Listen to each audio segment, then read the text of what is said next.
quelques-uns d'entre nous ne connaissions pas la signification d'acclamation. Là, on sait ce que ça veut dire. Je pense que Guillaume vraiment le mérite, pour reprendre les mots de Marie-Noël.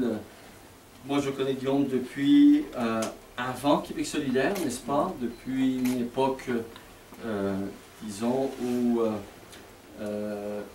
l'ambition nous animait, mais ce n'était pas l'ambition carrière comme certains de nos amis à côté. Ce n'était pas l'ambition du pouvoir comme tous les gens, malheureusement, qui peuplent les partis. Je dirais les partis traditionnels. Tout à l'heure, il y avait des échanges entre nous. Qu'est-ce qui fait, comment on devrait caractériser la CAQ? Je parle un peu de la CAQ parce que je pense que dans cette espèce de, je dirais, d'envie qu'ont les gens, on le sent depuis plusieurs années, de vouloir chercher une solution aux vieux partis. Et les vieux partis, on s'entend, les libéraux, on n'a pas besoin de faire de preuves, à la fois dans leur manière de faire, à la fois dans leur arrogance, à la fois dans leur manque total de toute considération pour ce que c'est que l'éthique, mais aussi le PQ. Il est devenu, je pense que après 40-45 ans, le PQ connaît, et je ne le dis pas vraiment, c'est sûr que c'est un adversaire, on pourrait s'en réjouir, mais pour la démocratie, c'est pas très bon qu'un grand parti de cette ampleur, qui a déjà été un parti relativement populaire et représenté des espoirs, connaisse, je dirais, une... Bon, j'espère que les journalistes ne prendront pas mes propos. Il y en a-tu ici? Bon. Alors, parce que c'est sûr que c'est toujours... on peut, dans le feu de l'action, avoir envie, ayant affronté l'adversité de ces partis-là, leur arrogance, leur mépris, le réflexe facile, c'est de casser du sucre maintenant sur leur malheur. Et il faut dire que le PQ connaît un effritement de ses valeurs, un effritement de ses capacités, un effritement de l'espoir qu'il projetait accéléré. Hein. C'est un parti qui date de 50 ans maintenant, et je disais que ce n'est pas nécessairement réjouissant pour un peuple qui a eu espoir dans une formation politique de voir sous ses yeux ce délitement-là. Et je le mentionne parce que je pense que nous, on n'a pas besoin du malheur de nos adversaires, bien que ça serve pour attirer l'attention du public et des médias sur Louis Hébert avec ce que nos adversaires, c'est-à-dire la CAQ et les libéraux ont connu, mais aussi un autre adversaire, c'est le PQ, qui connaît, à mon avis, un naufrage politique qui se déroule sous nos yeux, malgré tout le respect que j'ai pour certains des députés, des libéraux qui, je suis persuadé, je dis des libéraux, quel lapsus, ils sont devenus tellement semblables. Attends, bon, heureusement, il n'y a pas de journaliste encore pour me citer là-dessus. La charge est un peu violente, mais quand je vois cette tentation de repli, cette tentation identitaire, revenir constamment hanter le PQ au cours des dernières années. J'entendais à la radio les résultats de leur discussion ce matin, je ne sais pas si vous l'avez suivi. On revient finalement à la case départ de 2012, c'est-à-dire la Charte des valeurs essentiellement. Et je me demande, mais qui sont ces grands stratèges qui sont supposés être à la direction du PQ?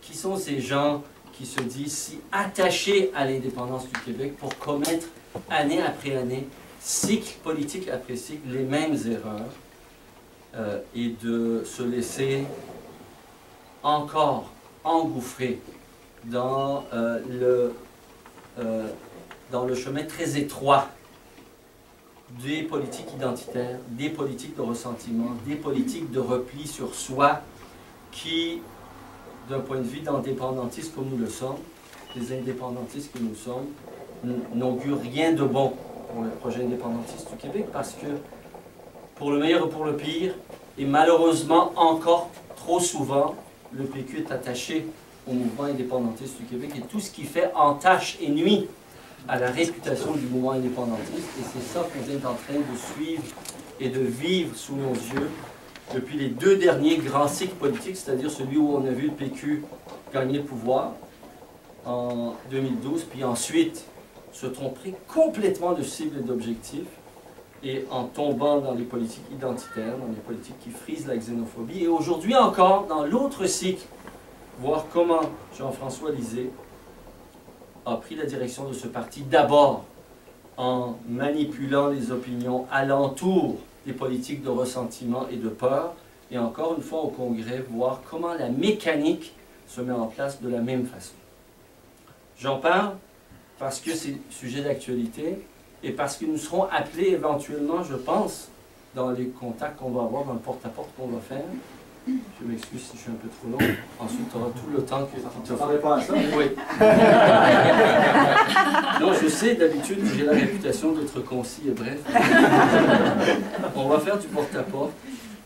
Je pense qu'on a besoin, entre nous, de bien nous aligner sur notre analyse de la situation, c'est vrai. Mais en même temps, j'en parle pour dire que, oui,